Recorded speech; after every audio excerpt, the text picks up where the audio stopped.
Hey y'all, and welcome to Ada Marie, where we do all things astrology, transformation, and healing. And in today's video, we're going to talk about one of my placements, Venus in Scorpio. Now, before we even get into this, I used to honestly always think if you want to know more about yourself, you date your same sign, right? But now, like, you want to know more about yourself and how you come across to others that you love, or to others that love you, or who's trying to love you, you date your Venus sign. So with me, my Venus is in Scorpio, so I mean I would date a Scorpio sun sign. And what that does is show you how you come off to people that's trying to get to love you, or that love you, or people that you love. And y'all, and that was a rude awakening for me, because I learned that Scorpios could be cold, or could come off cold or nonchalant, but in reality they're really deeper than that. Very, very deep. So what we're going to do, I have some little flashcards here to keep me on track, is we're going to go with Venus first. Now, when I think about Venus, I think about love, I think about values, beauty, things of that. The goddess of love, this Venus. And Venus tends to do well inside the house of Taurus, or also Libra. And a lot of people like to say detriment. I don't like that word, because I feel like, I would say it's like the good and the bad, right? So when you have Venus in Taurus or Libra, that's just like the base, like the surface level. And because Venus is the type of sign that likes to be adored, like, oh, look at me, oh, look at my skin, look at my hair, look at my green eyes. That's Venus, right? But when you have it in the opposite sign, like Scorpio or Aries, it's more so deep.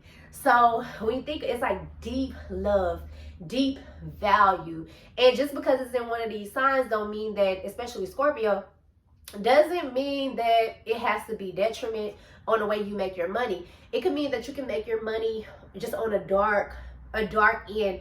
So something like OnlyFans or something like that, but it don't necessarily have to be that bad. It could be on a dark end, but an intimate side. So you could be healing people with sexual abuse trauma, or some kind of trauma. It's still dark, it's still intimate, but you can still make money without it being deemed a bad way. So I just don't, maybe because I have this placement, I just don't think that Venus in Scorpio is it's a bad sign. Because like I say, these people love it's Scorpio. It's the most intense sign of the most, not one of the most intense sign of the zodiac. So these type of people, when we love you for more than just your big dick. We love you for more than just your green eyes or your thick thighs or something like that. We love you because we like to go deep. It's 8th house. 8th house is secrets. We love you because of your secrets. We love you because of your drive. What makes you go to work every day? What makes you keep trying even when all the odds are like, that's how we love. And I just wish I could run across a Venus in Scorpio. But Venus in Scorpio also is like transformation. So when we love you, and if you're a Venus in Scorpio, do not take this the wrong way, because during your time here on this earth, you will be loving a lot of people just to transform them for somebody else.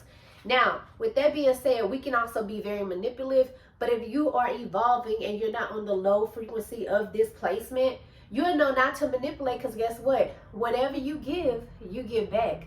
So all those people that you transform for somebody else, you're going to get all that back plus some. That's the beauty of this placement. But you will go through a lot of relationships where you like, damn, I just really just made them better for somebody. All right, somebody else. All right. But that's just how it is. And if you are attracted to, or you find yourself dealing with somebody with this placement, I'm trying to break it down to where you don't, because it could come off as obsessive, right? But it's just, we just like to love deep.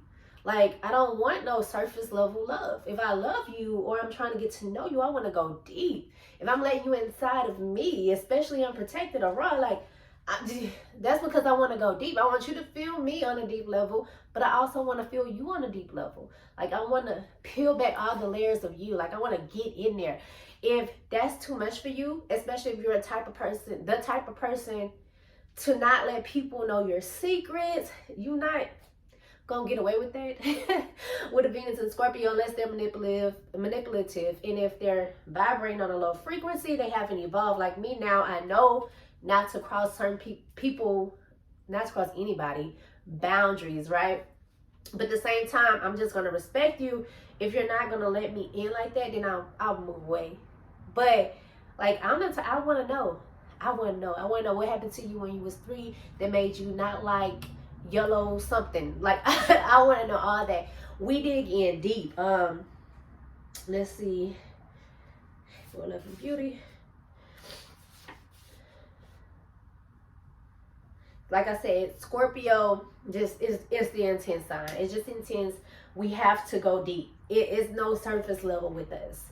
Like, it's no surface level. It's no, oh, we just gonna go. No, we ain't just going to the movies. Like, I mean, movies is nice, but I want to talk to you.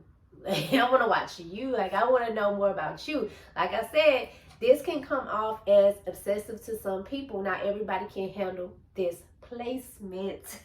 Also, like I said, 8th house, sexuality, growth, and healing. We have the ability to heal people. Like I said, we will be healing a lot of people before we find our mate. And even after we do find our mate, some people are going to be attracted to people with this placement because they know we can heal them. And that's just how that is. That's just how that goes, especially if you have it in the 8th house. Regenerate, soul level change. If you find any of my exes, which I don't talk to, not no hate or anything like that, I moved on. And that sounds so good. That's growth on the Sagittarius sun, because we used to think we had to keep in contact with people, but for what? Anyways, if you was to find any of my exes, I promise you, one thing that they can say about me is that they learned the lesson, and they definitely did grow after our interaction. Soul level change, like as a person, as how they love. And that's just what Venus and Scorpio does. So if you ever find yourself in front of or attracted to a Venus and Scorpio, don't be scared. I remember when I first decided to talk to a Scorpio sun, astrologer was like, don't do it. And you know, I'm a Sag, so I was challenged by that. But I remember one thing he said though. He said that if you ever come across a Scorpio, being Scorpio sun, Scorpio Venus, any type of Scorpio, that is God or your higher self calling you to a lesson that you need. So you need it. I'm not going to even try to stop you. Enjoy your lesson. But if you are a person with this placement, don't feel bad. Don't feel bad. Everything you give, you will give back. So until next time, I really hope you enjoyed this lesson of Venus and Scorpio.